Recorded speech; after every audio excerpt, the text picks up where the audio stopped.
Hey everyone, how's it going?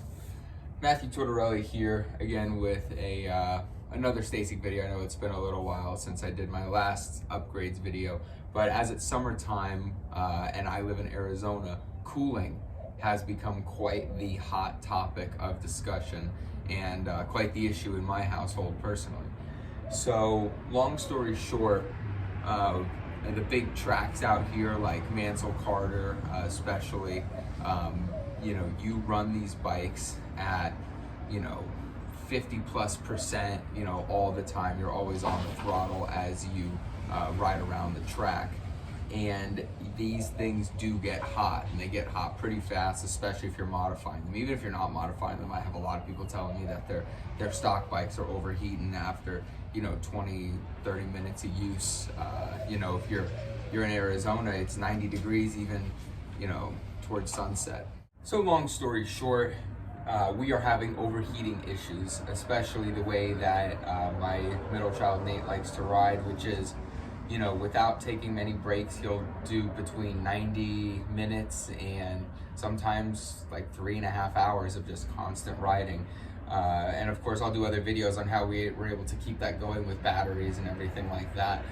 But today we're talking about cooling, and we didn't really have much of a overheating issue, where he would ride for, up to 45 minutes at a time before it would start beeping at us, and we know we had to take a break, and I'd bring him in for Gatorade and give him a snack, and everything would be fine.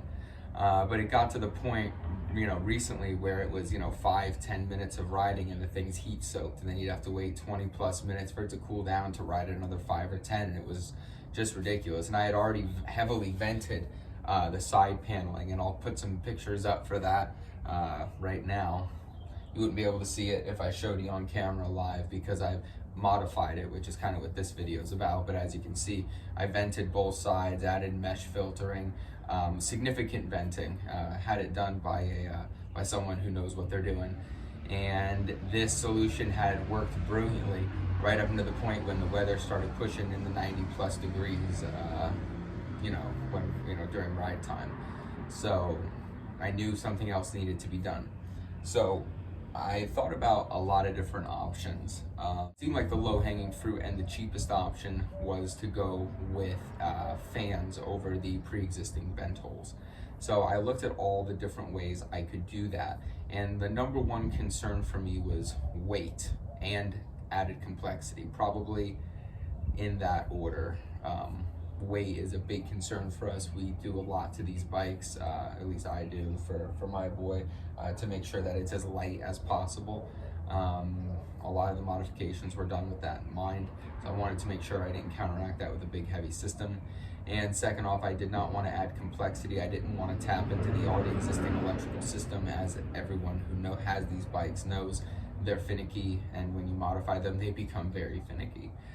So I wanted something that I could separate to a separate electrical system, and I wanted something that was very light. So what I decided to do, and I'll throw it on the screen here as we talk about it, but what I decided to do was add 4 40mm computer fans and run them off of a ultra lightweight USB battery bank. Now, these were the most powerful 40mm USB fans I could find, and I liked how there was 2 fans per lead, and the amount of air, the cubic feet per minute, I don't remember the exact specs, I'm sure it may be up on the screen right now, but it was the highest I could find that had 2 fans per lead. And the 1 fan per lead ones, I couldn't find one that was noticeably more powerful. But so these were the best I could find in the USB 5-watt range. Something simple, something light. This whole setup weighs, around about what a, regular cheeseburger from McDonald's weighs, hardly anything. And what I did was I went ahead and used basically duct tape and super glue, as this is, a test run. I eventually plan to get new plastic side paneling and actually, make the vent holes purpose built for the fans. But for now, I just used some duct tape and super glue to make sure everything was airtight, and I put the fans around the various vent holes. I used push-pull configuration. I do have a lot of experience building PCs, so I kind of understood how to make the airflow work. Maybe we'll do a separate video on that if I have enough people show interest in it. But more or less, I put 4 fans on and I powered them with a small USB device. I run a DeWalt conversion setup, so I have this little piece here that plugs in, and I'm sure you'll see it in the picture, that plugs into where the battery usually is, and there's a lead that goes to a second piece on the top tube where the battery sits. So I went ahead and utilized the back of the first part where the battery usually is to mount that thin little USB battery bank. And then I used twist ties to do all the cable management. So, you know, real basic, but really clean. I used super glue to glue the little battery bank on and to glue the little switches for the fans. I have 3 settings, high, medium, low. I only ever use them in high. And I have other ideas to get more airflow, but for now, this is kind of where we're at.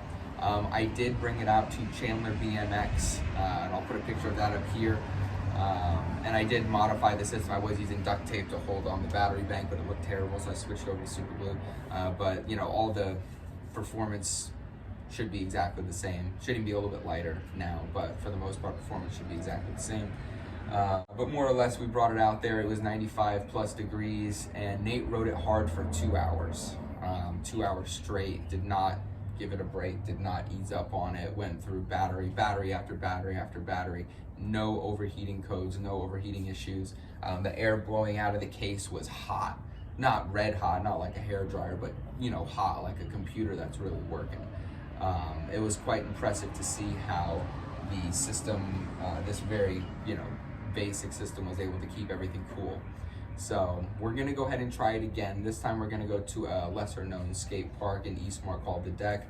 We're gonna go there in the middle of the day on purpose, you know, between 2 and 4 o'clock when it's really hot.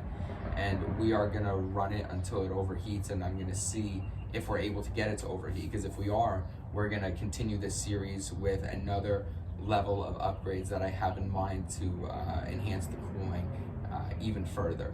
But please comment down below if that's something you want to see. I may just do it just for fun if I have enough people interested in it. Thank you so much for watching, and any ideas for videos, any modifications that you want to know about, please feel free to let me know.